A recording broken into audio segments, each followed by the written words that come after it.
Introducing Assalamualaikum warahmatullahi Myself. wabarakatuh. Perkenalkan, nama saya Dini Fikrianti, NIM A1H1211105, kelas Porkes D 2021, jurusan Pendidikan Olahraga dan Kesehatan. Di sini saya akan menjelaskan teori pendekatan pendidikan multikultural. Sebelum kita mengetahui teori pendekatan pendidikan multikultural, sebaiknya kita mengetahui apa itu pendidikan multikultural. Pendidikan multikultural adalah proses pengembangan seluruh potensi manusia yang menghargai pluralitas dan heterogenitasnya sebagai konsekuensi keragaman budaya, etnis, suku, dan aliran agama. Selanjutnya, teori tentang pendekatan pendidikan multikultural.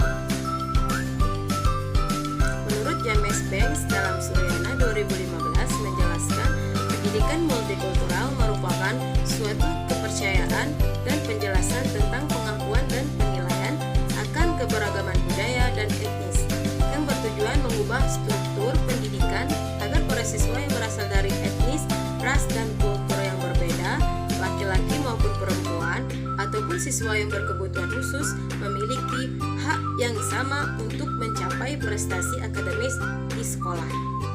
Dan menurut Nurgiantoro dan Tobroni 2020, ada 7 nilai yang mencerminkan sikap multikulturalisme. Pemaparannya adalah yang pertama, solidaritas dan persaudaraan, dan yang kedua, kesetaraan gender, yang ketiga, nilai kekeluargaan masyarakat, dan yang keempat, penghormatan terhadap tata susila, dan yang kelima, merasa cukup dalam hidup masyarakat, dan yang keenam, perdagangan terbuka kehidupan masyarakat, itu berbagi dan kontrol kekuasaan. Beberapa pendekatan pendidikan multikultural. Yang pertama, pendekatan historis, dan yang kedua, pendekatan sosiologis, dan yang ketiga, pendekatan kultural, dan yang keempat, pendekatan psikologis, dan yang kelima, pendekatan estetik, dan yang keenam, pendekatan berperspektif gender.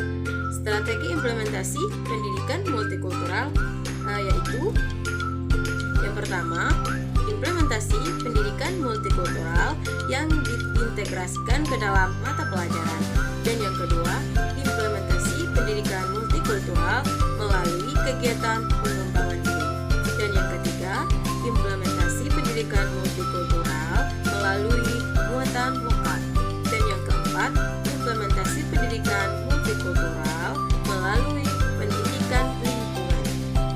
Terakhir, tujuan pendidikan multikultural dalam proses pendidikan. Tujuan pendidikan multikultural dalam Undang-Undang Sisdiknas ialah menambahkan sikap simpati, respek, apresiasi, dan empati terhadap penganut agama dan kultur yang berbeda.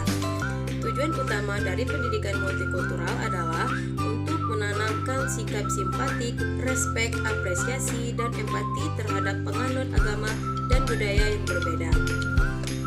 Adapun tujuan akhir dari pendidikan multikultural adalah peserta didik tidak hanya mampu memahami dan menguasai materi.